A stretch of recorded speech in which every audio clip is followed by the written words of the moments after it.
हमारे घर में कोई घटना होती है तो हम सबसे पहले किसको पकड़ेंगे? सबसे पहले तो चौकीदार को पकड़ेंगे ना, कि तुम कहाँ थे, क्यों ये घटना हो गई तुम्हारे रहते हुए, किस लिए तुमको रखा था। लेकिन यहां नहीं ऐसा हो रहा है।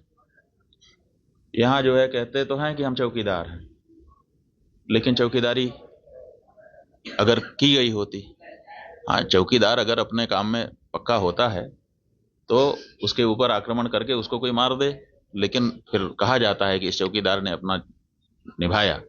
यहां तो कुछ पता ही नहीं है, कोई लड़ा ही नहीं उनसे, किसी ने उनको रोकने की कोशिश ही कहीं नहीं की। वो आए, घटना की, आराम से चले गए, कहीं पर उनको कोई बाधा नहीं है। कहाँ है चौकीदार? और चौकीदार के बारे में चर्चा ही नहीं हो रही है। अब कह रहे हैं हम उनको सबक सिखा देंगे, हम ये कर देंगे, हम वो कर देंगे।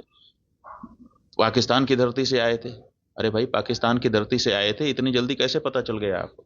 और अगर इतनी जल्दी आपको पता चल जाता है तो घटना के पहले क्यों नहीं पता चल गया?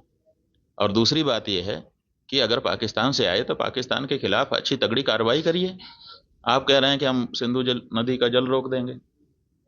आपके पास जल को रोकने या उसको डाइवर्ट करके अपने ही यहाँ, अपने ही देश में रख लेने का कोई उपाय ही नहीं है।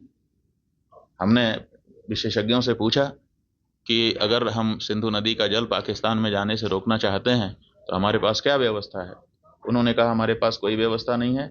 अगर हम आज से शुरू करें कि ऐसी व्यवस्था हम बना लें तो पैसा कितना लगेगा वो तो अभी पूछिए ही मत।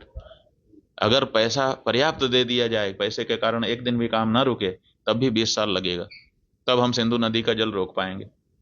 तो ऐसी परिस्थिति में हम ये कह दे रहे हैं कि हम सिंधु नदी का जल रोक लेंगे। और टेलीविजन के एंकर हमने सुना, वो कह रहे थे बूंद बूंद के लिए तरसेगा पाकिस्तान, एक गिलास शुद्ध पानी नहीं मिल पाएगा, खेती नष्ट हो जाएगी, बिजली नष्ट हो जाएगी, ये हो जाएगा, वो हो जाएगा। गजब बता रहे थे, ऐसा लग रहा था कि जैसे प्यास तो लग ही गई पाकिस्तान को अब। और इधर विशेषज्ञ बता रहे हैं कि हमारे पास पानी को रोक लेने का कोई उपाय ही नहीं है।